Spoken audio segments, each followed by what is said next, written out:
So it's the 10th of January. Now there's not a whole pile happening in the garden, but one job I like to do is get my rhubarb ready for forcing. Now, if you haven't heard of forced rhubarb before, it's just a process of eliminating light from the rhubarb crown that's in the root.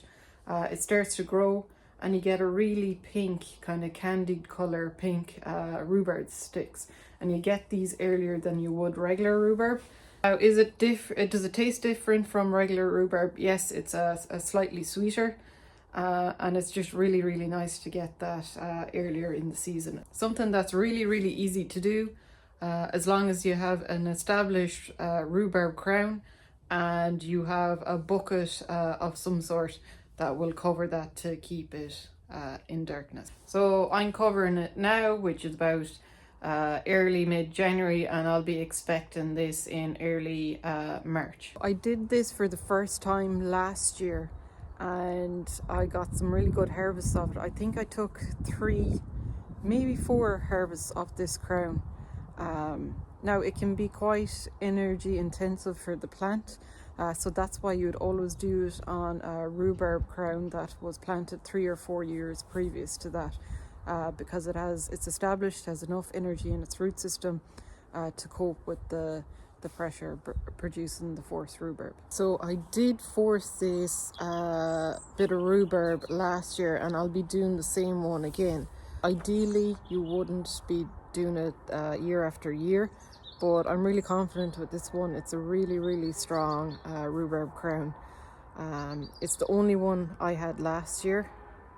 And last year I planted 2 other plants, but I definitely wouldn't be forcing them. They're still quite small. But yes, I'm fairly confident with this one. It's a really, really strong crown. I got like 3 or 4 harvests of forced rhubarb off it last year, and then I just let it recover, but I wasn't expecting to harvest anything really off it after that, but it was producing some really, really nice stalks, so I was able to get more rhubarb again off that. So if you have a crown that's established 3-4 years old, you're good to go. All you need to worry about now is getting something to cover it with. What I used last year was, I think this is 20-25 litre bucket, so it's kind of nice and tall, and this worked really, really well. The rhubarb did reach to the top of the bucket when I took it off, but you want something that will eliminate light, because the crown is more established again this year. It's quite wider. I've gone for a bigger, so this is like a big dustbin, and this will do quite well. So it's just a wider circumference that will be able to get the whole crown. So what I do is build compost up around the base of the bucket just to make sure there's no light getting in. Then after that I place a weight on top, so I have a concrete block here, and that's enough weight to keep it down, that it just get knocked over or blown over.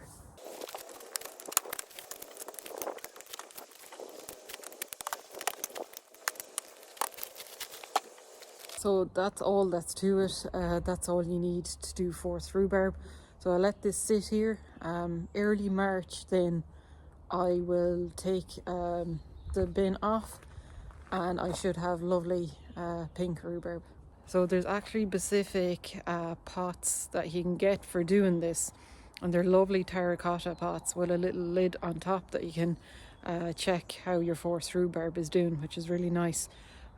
I don't know how much they are. I think they're a bit more expensive, and I haven't seen anywhere around selling them, but this is just a lot cheaper way of doing it.